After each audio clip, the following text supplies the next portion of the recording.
Steve Bannon's going to jail. The breakdown starts now.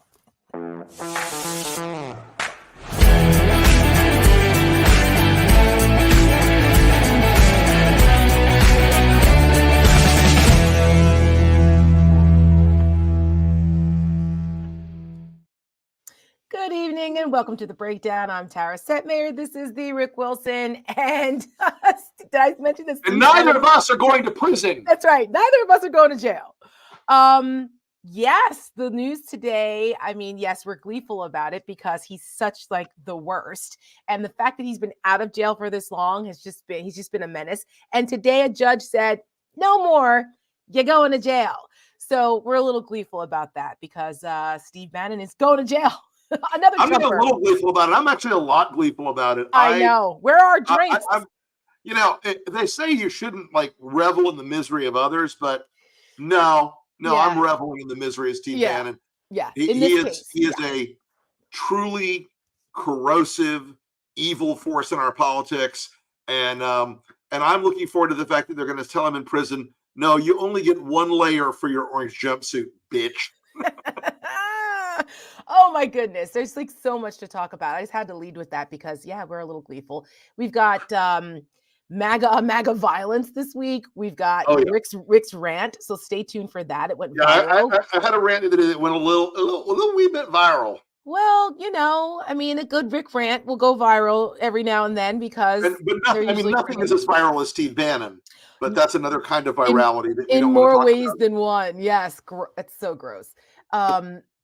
Trump is getting pretty unhinged, and we were live last week right after the verdict, and so it was just we were still kind of processing it all. And then I'm sure you guys saw the next day, the aftermath, where he looked like death warmed over and just went off on this completely unhinged rant. We're going to talk about that too.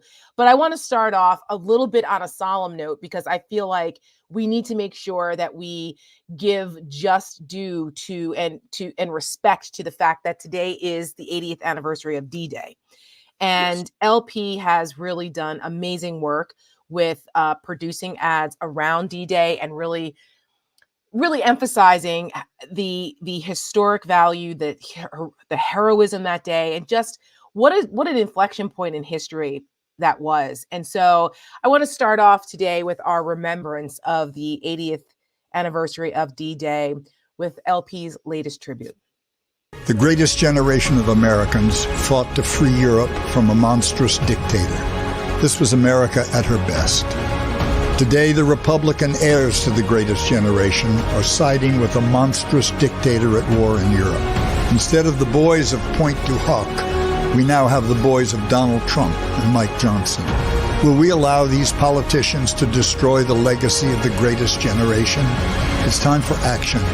It's time for Americans to tell their representatives in government to stand up for what's right. Tell the Republicans in Congress to stand up for freedom, not Vladimir Putin. Tell them America stands with Ukraine, not Russia, with freedom, not tyranny. We stand with the boys of Du Hoc, with the greatest generation, with the version of America that is our best, and which can still be a beacon of freedom throughout the world.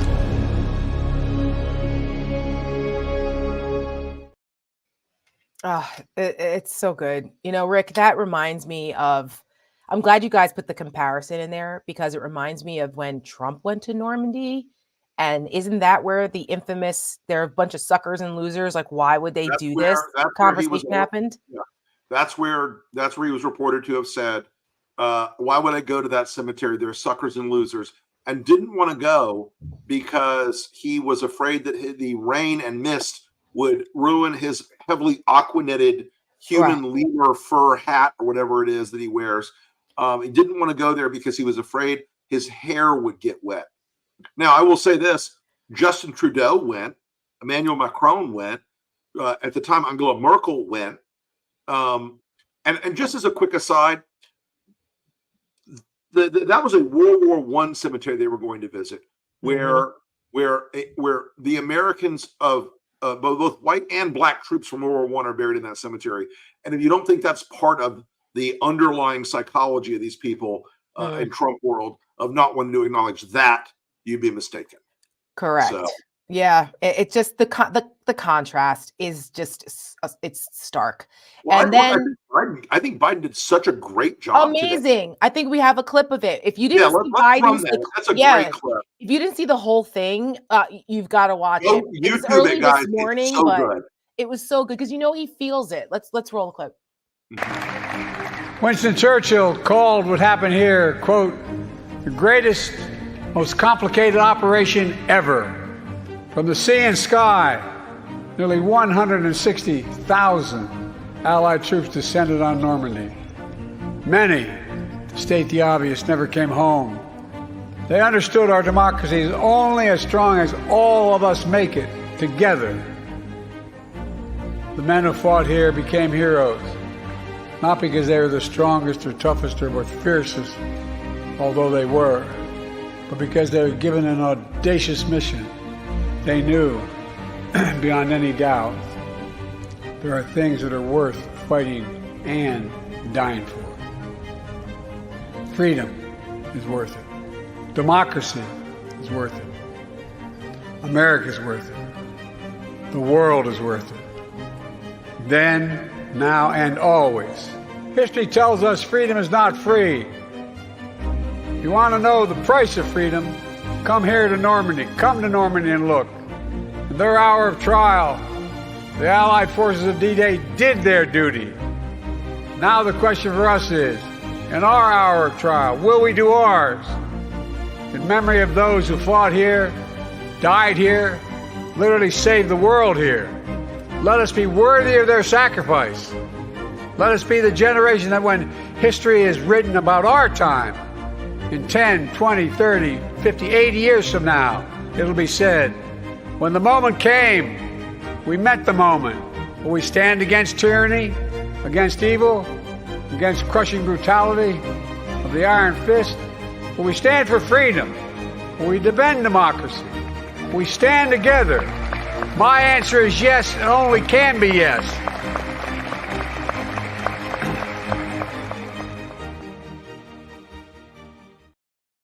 Yes. I mean, what a difference. And again, folks, if you have not seen the entire speech, I want you to go find it. It's all over YouTube from today at Normandy, where once again, at a moment it's important, Joe Biden comes out and blows everybody out of their seats with a truly beautifully written and delivered American speech that also reflected the world we're in right now. And it is so worth watching, and it is so worth contemplating. I wrote a piece today about Normandy just before it aired. I wrote this thing about Normandy, and I was like, the last thing as I was pressing send, I was like, man, I hope Biden has a good speech today. I hope it goes well. And I started watching it, and minutes after I'd finished writing, and I was like, that was so powerful, so on point, so right. And I watched the online right react to it today, Tara, and it was the usual alternate reality in their heads. Yeah. Senile Biden doesn't know where he is. Horseshit. He knew exactly where he was. And I'm surprised they didn't say it was a body double, right? Because that's not a senile old man. And this couldn't have come at a better time, considering that bullshit article that came out in the Wall Street Journal this week, where people are behind the scenes, Biden's very different, and he's slipping, he's not the same guy. And it was like, they referenced a bunch of Republicans who were in meetings with Biden. So it was so disingenuous. And then, obviously the Biden White House had to do some cleanup there to be like, no, hold on. Like, you guys are quoting Mike Johnson and Kevin McCarthy.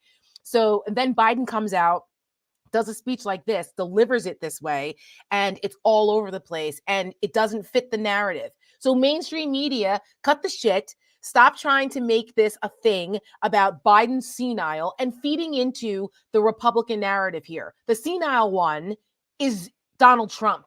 Have you seen the guy lately? Did you see the press conference, if that's what you want to call it, rant, stream of consciousness last Friday after he was convicted? Oh, by the way, Rick, Donald Trump Mhm. is a convicted felon. Did you hear? I did pick up on that, Tara. A few people have mentioned it to me. I may have made the point a time or two that Donald Trump is now a felon. New York is taking his gun away. You were one of the first people to bring that up, by the way. You know Last what? week, People you are were like, like, he's got this that's stupid. ridiculous. I'm like, Yeah. no. There are certain topic areas I'm very, very educated about. That would be one of them. They're taking his gun away. Even though it is a 1970s vintage ladies Smith & Wesson revolver, a wheel gun, like a purse gun from his mommy. Well, it's the only thing his little tiny hands can Right. hold. But I was just saying, that's his little grippies. Well, I mean, look, the fact that people were, and the reaction, because we didn't get a chance to talk about this last week because the reaction hadn't fully come through yet. But since the conviction last week, the Republican reaction and the coordinated talking points, the coordinated messaging about how this was a travesty and how this was a misuse of justice and blah, blah, blah, was just, I mean, infuriating, number one, for the rule of law party. No, you're not. But it was more, I expected it from certain people, but like the normies, like Mitt Susan Romney, freaking Collins. Susan Collins, what are you guys doing? Well, why? Look, I got to tell you, Tara, you and I remember we were talking about it one day in 2020. People were yelling at us like, how dare you go after Susan Collins? She's a normal Republican. I'm like, no, they're not. She's not. She's going to just like the rest of them. And sure enough, she's doing, you couldn't distinguish Susan Collins' statement if you'd had to squint from Ted Cruz's. Right. And it's like, how much more evidence do you need? Like, if they're, I don't understand how they can say that they're the rule of law party and that they respect the civic duty of average Americans and the court of law, and then turn around and to do nothing but destroy Right. it. The system worked the way it was supposed to here. It's an imperfect system. We all acknowledge that, but it's still the best system in the world, and it worked here. So it's not okay when it's your guy, but it's okay when it's somebody else. Like, that kind of messaging is frustrating because that's something that we have to overcome as we are trying to move voters, like these disaffected Republicans that were like the Haley voters who are like, we're never voting for Trump, but we're not going to vote for Biden either. This is people like Romney and Susan Collins who have a responsibility to tell those people it's okay to vote for Joe Biden to preserve our democracy and our freedoms. Yep. Responsibility, and they're blowing it. And it's like that's part of what our messaging has to be. Is we have to give a permission structure to these folks. And if you don't, don't stop trying to rationalize not voting for Joe Biden. Not voting for Joe Biden is a vote for Donald Trump. It's a vote for Maga. This is the most basic political equation in the universe. If you do not vote for Joe Biden, you are voting for Donald Trump. It's like yesterday we saw the news that progressive group, the Sunshine Movement, they're like, we're going to sit out the election. We're not going to vote for Biden. I'm like, okay, you are a bunch of far left progressives, and what is it you think you're going to get? What is it in your brains you think you're going to get? Well, you're probably going to get Trump. And does that help you? Do you think that really helps you? That is some sort of great uplift for your movement or your organization? Because it ain't, folks. No, they're going to be the first ones targeted on the list to Gitmo. Like we use Gitmo as a joke, but it's like, after me and you, and all of the media and everybody at MSNBC, that anyone that's not Fox News and Newsmax. But it's like, what do they think is going to happen? Like, I always keep saying it's a temper tantrum. Stop throwing a political temper tantrum because you're not getting everything you want.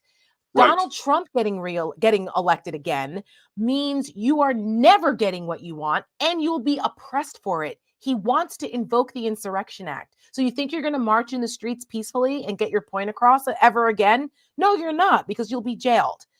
And if you think Lafayette Square was an affront to our freedom of assembly and protest in this country in 2020, the whole Bible thing, that would be every day. Like, so I just don't know what it's going to take for them to understand this, but we have to just keep explaining what the stakes are, and they have to have the ears to hear, but the stakes are unimaginable if the other side happens. So I don't know. I just don't know. But speaking of stakes, we were just talking about heroism, right? And what D-Day represents, and the way that Biden made the speech about comparing the history to what's happening today and making those parallels, because it's a lot of our historian friends have been doing it for a while, and it's true. Like, we're not being hyperbolic here. It's true. Right. You look again, going back to how Republicans are supposed to be, right? The party of the military. Well, no, the party of the military and foreign policy and Ronald Reagan and all of this. And yet here they are going after Ukraine. Zelensky was there, which I thought was also a powerful symbol, given what they're going through in Europe. And then you look at what happened. I don't know if you saw this, Rick, but of course this really pissed me off. So officers Harry Dunn and Gosnell, the Capitol police officers, right? They were in Pennsylvania, and a bunch of Republican legislators there booed them. Yep. Booed them. Yep. These are guys who put their lives on the line on January 6th to protect our temple of democracy. And they're booed for what exactly? I mean, it's despicable. It's unimaginable that this would happen 10 short years ago. Tara, it is increasingly obvious. It is increasingly obvious that there has been a fundamental break inside our politics where they can't be shamed into going back to the old Republican Party. No. I was writing about this morning. It's like you think about what happened on those beaches that day. Americans and Brits and Canadians and Free French and people from the British Commonwealth from around the world, they parachuted into that cold night and they charged those beaches. And the idea that today we have people in this country who would like to replace American representative democracy and the constitutional republic with the kind of authoritarianism that was led by the man those men went to Europe to eliminate and to remove from power. Yes. There are people today in the old Republican Party who still remember Reagan, the boys of Pointe du Hoc, who still remember that we honored those veterans. And there are now a percentage of Americans who are siding with today's version of the authoritarian invader. There are too many of them. I mean, today, Tara, I almost lost my shit because Ted Cruz was there at D-Day. And he's yucking it up with Tom Hanks and Steven Spielberg. And he's out there acting like he's not sucking Vladimir Putin's ass every day in this country. I wish those guys would shun him. Outrage. Shun him for the apostate hypocrite piece of shit he is. Yep. No, I'm not talking to you, Ted Cruz, because you're part of the problem. Steven Spielberg and Tom Hanks have done amazing work in presenting and telling those stories and making sure that they live on in history. And, here we have someone like Senator Ted Cruz, who is tarnishing that legacy and threatening that legacy and the blood that was shed that day for freedom by supporting Donald Trump and all of the ilk that MAGA represents. So I wish people would shun these bastards because that's what they need. I'm not talking to you, Ted Cruz. Go catch a flight to Cancun where you belong, not here amongst heroes and honoring them because you're a hypocrite. Well, I don't know. No, that's just me. I don't have any patience for these people because it's because they're the worst and they get enabled. I'm not blaming Tom Hanks and Steven Spielberg for being courteous. No, I mean, look, I'm just saying in general.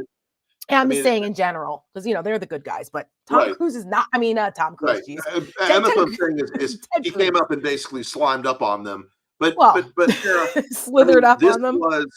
This was a moment though today. Watching the president interact with these surviving few veterans. Yeah, they're like almost 100 now, right? Yeah. 100 years old. Watching the interaction between Zelensky and the veterans, Macron and these veterans. Those men didn't know that day when they came ashore on that beach or they parachuted in that night. They didn't know that what they were doing was the foundation stone of an alliance that has lasted until this very moment in Europe to preserve peace and security in the world. That's right. And I know that a lot of them, they've been forgotten in many ways, they've become symbols instead of just men. But I can't imagine for a moment one of those men would say, wow, we should be on the side of the people who invade other countries in Europe, like Russia. Right. Not Right. one of them would have sided with Vladimir Putin, and yet we have an ex-president and a political party that is determined to help Putin win in Ukraine, to help Putin have a victory and have Russian tanks roll in the streets of Kyiv and have Vladimir Zelensky and the brave defenders of Ukraine murdered in the streets. They want it. Yeah. It to my mind is one of the most profound outrages of our time. I personally, yesterday I interviewed Ken Burns. Oh yeah. We talked a The lot documentarian. about Normandy and about the spirit of the men who came ashore that day. Friday, I interviewed Garrett Graff about his phenomenal new book, When the Sea Came Alive. It's an oral history of D-Day. Folks, go read it. It will blow your mind wide open. And we're just reminded again and again and again. And I wish I was articulate enough and fluid enough and had the skill to tell the story of why their sacrifice demands that we fight this fight now. It demands that if we're going to honor those men who died on the beach that day, it demands that we fight against tyranny and autocracy and authoritarianism in this country. And folks, and Biden made that point. Biden made Yeah. that point today in his 15-minute speech, so it's not very long. Right. And it was almost like Churchillian, because Churchill did something similar when he was pretty much begging the U.S. to get involved, and explaining why it was necessary, because they had been fighting off the Nazis before the U.S. got involved. And Churchill was like, listen, this is what's at stake here. We really need you to be involved. And I think that Biden took a similar approach in his speech today, explaining what's at stake with the current threat to democracy, Yes. not only home but abroad. So speaking of that threat, did I mention that the Republican nominee is a convicted felon? Why, yes, you may have brought that up, Tara. Well, I bring that up again because there's been, the headlines were just glorious. We were talking off air about how we picked up the newspapers on Friday morning early so that we could all make sure that we had a piece of history here. Because once again, Trump is making history for all the wrong reasons. I can add that to my pile of his impeached front covers, of his indicted covers, of the January 6th stuff. And now we finally got a guilty. I just don't understand the polling that I'm seeing, where, I do understand it a little bit, but like, it feels like a lot of Americans are just, it's a big shrug. It's a shrug. And yet you had the Emerson poll, you had the ABC poll where like 2/3 said it doesn't matter. Then you had another one that said for independence, they're like, yeah, but 50+% of them think he should go to jail for it. It's all over the place. So you think he should go to jail, but you're still like, yeah, but I might vote for him. What is happening? Look, and we're going to be talking a lot more about this in the coming days and weeks. We're seeing some information now coming out that the conviction is doing much more damage to Trump politically among our voters in the Bannon line cohort than anyone has realized yet. We're going to talk more about this in the near future. I'm teasing y'all a little bit with this, but promise you, in the next couple of weeks, you're going to see a lot more data that this is like radioactive waste. It's going to grow. It's going to grow. It's going to stick with him. He doesn't get to get away. Doesn't get to get away from this one. Yeah. And then between that and the fact that the more that they let him just go out there and just rant like a crazy person. Here's a clip. If you guys didn't see last Friday. Oh yeah, this is. It's just like, really? This is 40% of the American people still think this guy should be in office again. Gee whiz. Take a look. But wouldn't it be terrible to throw the president's wife and the former Secretary of State? Think of it, the former Secretary of State, but the president's wife into jail. Wouldn't that be a terrible thing? But they want to do it. So, it's a terrible, terrible path that they're leading us to. And it's very possible that it's going to happen to them. But So that's my fault. I misread it. That's from the other night. I mean, it's a continuation of the crazy of him, Yeah. but he's now threatening to throw opponents in jail if he's elected. And like the first lady, like what are you talking about? And you just see, and he gets no pushback, no pushback. Like this sounds like a normal person. I mean, he did a series of these unhinged interviews. Fox and Friends weekend too was nutso. Off the Even Hannity and the Fox and Friends people were like, "Did you mean to say that, Mr. President?" And he's like, yes. Yes, I did. I mean it completely. I mean, what? I know. I think that, we always argue about how much should the press cover Trump. He sucks the oxygen out. It doesn't allow Biden to really get his message out there of what he's doing for the country and showing the contrast. But I think we have to remind people of what Trump says and does and what he's planning to do, because he keeps telling us. He tells on Every us day, all the time. So it's like, I don't know. And it's not just Trump, it's the growing MAGA movement. They are more and more emboldened every day. Have you seen Marjorie Taylor Greene this week? Did you see what happened? Woo! Mamacita's off the rails. We had Dr. Fauci up on Capitol Hill testifying, which is just so like 2020. What are we doing? Or 2021? But Republicans have nothing else, so they keep judging up old stuff.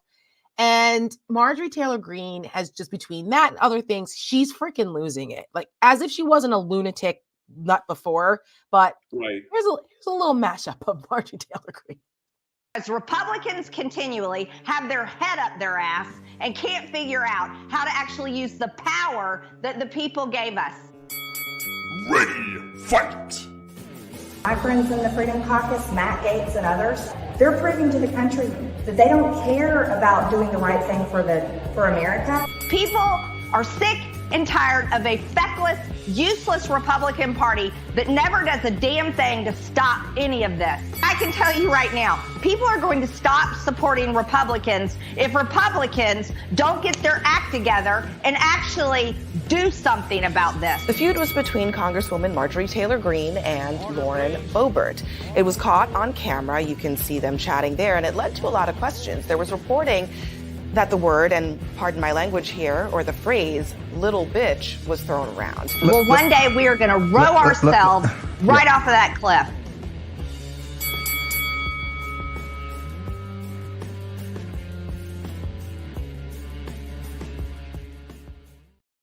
Oh, I'd argue they're way off that cliff. I think the cliff is well in the rearview mirror. Yeah. She, what are we going to do with her?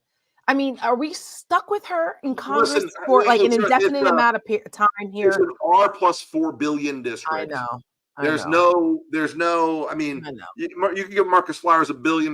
He's not going to win in that district. I know, but this is. I just want to say something really fast about why we're stuck with her and all of her nonsense on camera and in these. And she could rant all she wants off camera on these podcasts, but why she's constantly like on screen in disrupting congressional hearings. You can thank Kevin McCarthy for that.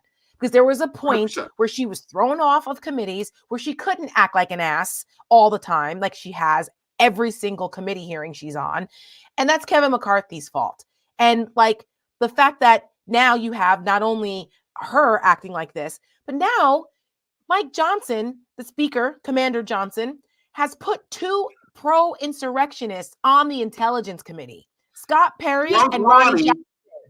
Drunk Ronnie and crazy Scott Perry. Unbelievable.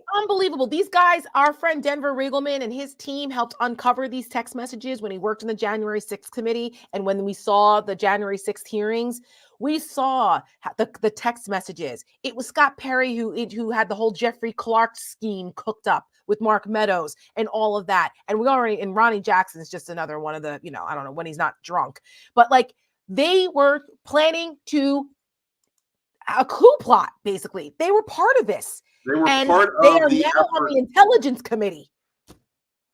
They were blocked in those people have they will attempt to block any meaningful progress on intelligence matters. They will continue to They will continue to be forces of disruption and chaos. They will leak any classified material they are given to Donald Trump. Right. We know how well that works out. It's just going to be a complete discursive shit show with these guys on that committee. That's why it's so important that Democrats take the House back so that they can rearrange these committees. They can kick off these coup plotter, insurrectionists, sympathizers here, and allow our intelligence community and our law enforcement to be able to, in good faith, brief Congress and let them know what's going on. Because this is just more like for part of the broken system stuff. And it kind of flew under the radar a little bit this week because of all the other stuff. But it's a big deal.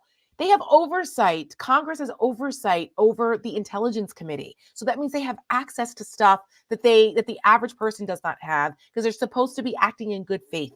And now how do you have meetings with these guys on the Intelligence Committee? It matters. Who's on these committees matters. It matters how Congress functions. I don't know. Right. So that means that, even more so, we keep forgetting that the entire House is up for re-election as well in 2024, and it matters who controls that gavel. It matters. And look, I think the Democrats have a very good position right now in terms of picking up the House. But because of the redistricting tightness around the country, it's not going to be a 50-seat blowout, folks. We're going to have to hustle and work for every one of these seats. And it's important that seats that are in states like California and New York, which are easier wins in the House side, get the boost they need. Yep. And get the idea that and folks should get in their heads the idea that we need a pad in the House of 10 to 15 seats above the majority, because that's where you start to get some latitude to move a little bit. Right. Which is why Commander Johnson doesn't have any latitude right now. Correct. He has to accept the Marjorie Taylor Greens of the universe. Yeah. Please pay attention to what's happening in your House races, please, because they matter. The House races matter a lot, folks. It matters. Look, here's the thing. If the Republicans were to win the House and Joe Biden wins the presidency, the second term will be 1 billion Jim Comer impeachment hearings. Although, I don't know if you heard about this, Jim Comer, who bitches about Hunter Biden doing business with a Chinese bank. Jim Comer, special treatment for a Chinese import firm. They claimed it was hemp. It turned out that they were importing marijuana from China. But now I will forever refer to him as international drug kingpin Jim Comer. Of course. What a series of clownish mistakes this guy has been since he took the gavel. I mean, has he done anything right? It's all blown up in his face. He's so between that and the shady deals with his family farm and stuff going on, and his brother, right, out there, some kind of shady deals. This guy is the worst Keystone Cop of a committee chairman I've ever seen in my life. My God. But yeah, that story. You and I have been around long enough, Jeremy, to have processed some truly spectacularly bad people in committee jobs in Congress. Yeah. Jim Comer combines a sort of mulish stupidity with a vastly overrated sense of self-worth and a blistering pig ignorance of any kind of law, issue, or policy. Yeah. A what now? Other than that, how do you feel, Mr. Oh my God. Well, I think that's a good lead-in to your rant of the week that I talked about at the top of the show that went viral. Oh yeah, Democrats, this is some tough love for you. Yes, and I think that love is tough. it's sometimes you need that to wake people up, but I think we'll just let the rant speak for itself. Take a look. Hey, Democrats, I just want to tell you, please fucking stop it. Okay, there's an article in Politico on Tuesday about Dems in full-blown freak out over Biden. For the love of fucking God, will you fucking stop? Listen, This is a game where you have to hold your cards occasionally close to your chest. If you're worried about it, it doesn't make you look smart or cool or wise to go out and say to reporters, oh, we're going to be burned down. Oh, we're doomed. Oh, Trump will win. It's part of the psychology of the American voter is that they want, while there's a dogfight going on, to see how much fight is in the dog. I'm going to keep teaching you this goddamn lesson because you lack the confidence that God gave normal political operatives. Go out every day and act like Joe Biden is 12 feet tall, covered in steel, brilliant, and has a 12-inch dick, okay? Stop acting like he's a feeble old man. Donald Trump is a criminal who will burn America to the fucking ground. Will you fucking stop with the down-mouth bullshit feeding the New York Times and Politico and everywhere else? If you believe that, fine. If you think that's the case, fine. But for right now, the fact that you all go out and bitch and moan in public about it shows you why Republicans beat your fucking asses way more than you should want. That's why right now you are on the enemy's list. Toughen the fuck up.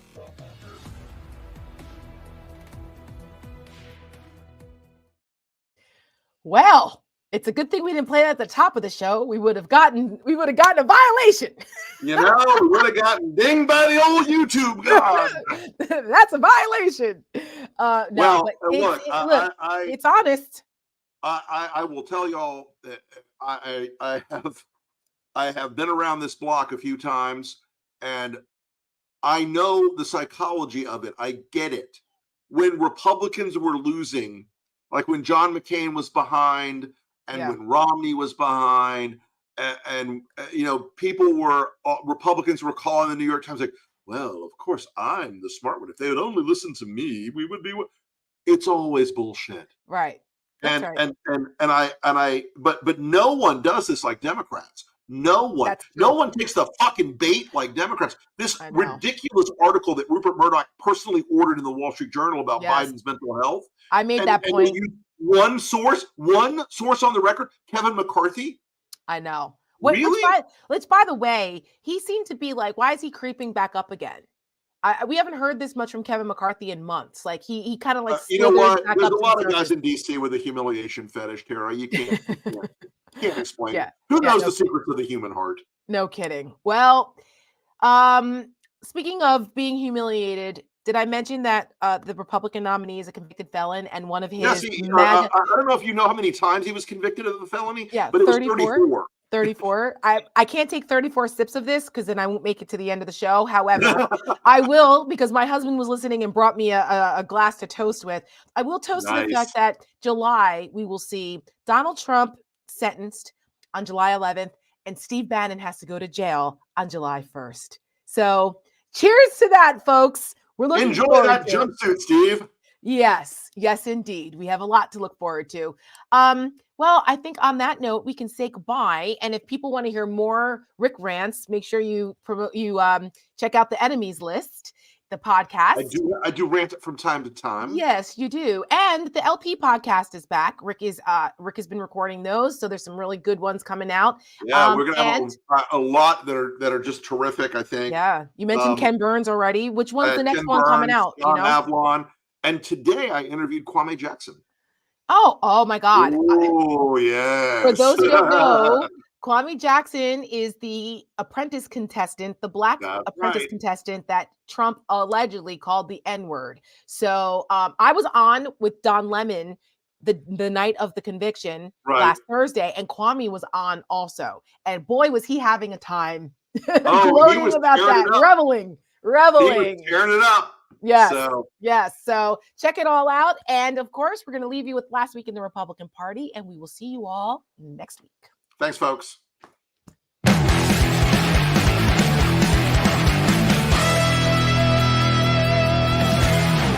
1, 2, 3. America! We're hearing guilty on 1 through 5. This man's life is a Greek tragedy. Was he a bad boy here? Was he a bad boy there? 1 through 12, we have now 13, 14 guilty. Hillary deleted 33,000 emails. Hillary Clinton, I didn't say lock up. We're up to 18 counts, 19 guilty. American people need to wake up. You know, this is a war. This is a literal war. We have a banana republic. I guess we all need, to shop at Banana Republic? We are now 24 counts in, all guilty. Every facet of Republican Party politics and power has to be used right now to go toe to toe with Marxism and beat these communists. Up to 26 guilty. It won't be Hunter Biden the next time. It's going to be Joe Biden. It could potentially still be Barack Obama. We are now up to 31 counts guilty out of 34. 32 guilty. We now have Soros-elected DAs who go after people, not crime. We must stop these animals. People are sick and tired of a feckless, useless Republican Party that never does a damn thing to stop any of this. They're saying guilty on all 34 charges. The person that comes up out on top, though, in my mind, without a doubt, is President Trump. We have President Donald Trump, who is now a political prisoner and a martyr against the regime. Every signatory of the Declaration of Independence is a felon. Is it a good idea for the Republican Party to nominate a convicted felon? The answer is 100% yes. There is no way that the American people are going to vote for a convicted criminal. They're not. Do you think she's wrong? Yeah, apparently. Apparently we were both wrong on that one. Let's say Trump is behind bars, and again, it is a possibility. Would he make a speech from prison? Everything is being considered at this point in time. I'd like them to say, gee, we have to have a little sorrow for this man, because they just don't say that about me. I locked him up! I locked him up! I locked him up! I locked him up! Free Donald Trump! Free Donald Trump!